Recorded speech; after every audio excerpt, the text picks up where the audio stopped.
Okay, here's a fact. Human beings are absolutely hardwired to follow through on who they believe they are. So if you say something to me like, hey, I want to quit drinking this year, but you also follow it up with, but I really don't know how I'm going to do it because it really helps me to be able to deal with a lot of pressure. Well, I can almost guarantee you that your days are not drinking are numbered because you are going to go back to drinking again. So one of the things that I tell people that I work with is that one of the strongest forces in human personality is the need to act consistently with who you believe you are. If you define yourself as a classy and rational person, you're not going to go around acting all hood and irrational. Well, unless you get like really drunk or something like that. And to be honest, if you act really out of character, it's really not the alcohol to blame. It's really the alcohol giving you permission to be yourself. You see, the reason why you can't have your ideal relationship or stay fit and healthy or live an abundant life is because at your core, you choose to identify yourself with limiting beliefs. See, here's the thing. Your core limiting beliefs operate on a subconscious level, and most people can't even remember when they established these limitations. I'm pretty sure you've probably heard this before, or maybe you've definitely noticed it if you've ever been to a circus. You see these big 3,000-pound elephants being held in place by some small stake and a little thin rope.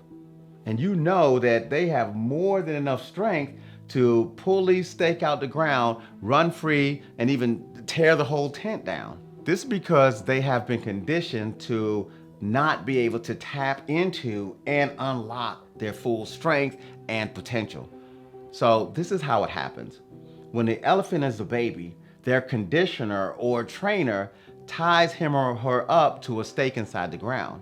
And while this elephant is little and incapable, it does not have enough strength to pull this small rope and stake out the ground so that it can break free and unlock their full potential.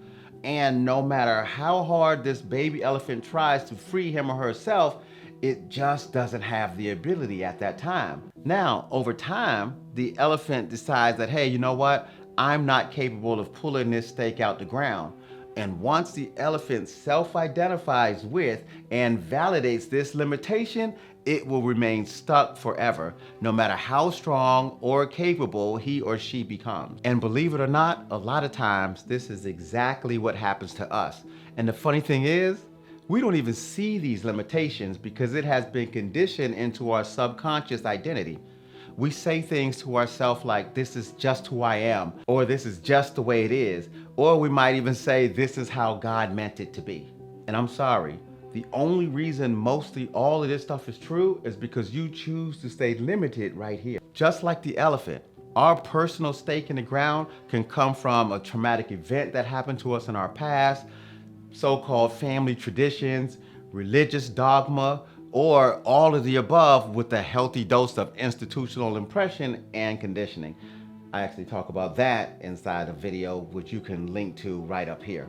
But seriously, I want you to take a look at your limitations and ask yourself, when did I decide to accept these limitations? So often in our lives, we have settled for certain results so we can fit in, so people will like us, or so that we can play it safe and try to avoid failure inside life. But here goes another fact. It's really hard to have joy and happiness when you're not being yourself, and most of us don't even know who we really are. A big part of what I'm doing here at A Black Man Inspires is to get people to, one, figure out who they are, two, develop the courage in order to be able to be it. When we learn to figure out who we are and be who we are, regardless of what our religious institution says, our political institution says, our social interpersonal group says that we should be, then we really start to tap into a real energy source. That's when real freedom happens. But like anything worth it, it requires a lot of work because we have to learn to break those chains of our past, or like our elephant friend, pull that stake out of the ground before we can start unlocking the doors to our future that we desire. That's why in my book, The Reverse Effect, the 7 life-changing principles, self-acceptance, self-forgiveness, and courage are 3 of my top principles that you will need to unlock and unleash your full potential. Here's another fact. Once you start to accept and connect to your true nature, you'll find that there is an infinite amount of energy available for you to create higher standards for yourself, and then also have the energy required to manifest the results that aligns with those standards. So, if you want some real life examples on how I broke the chains of my past and a guaranteed formula to help you live a limitless future, go over to A Black Man Inspires and get your signed copy of my book, The Reverse Effect.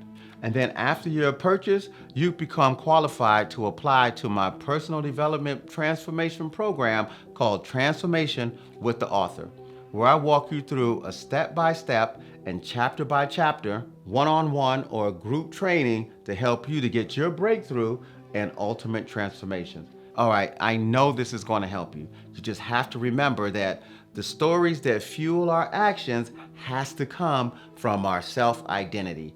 You can learn a little bit more about that in the video that they're showcasing right here on YouTube. If you like this, please make sure that you like, comment, and subscribe, and I'll see you in the next video. Thanks.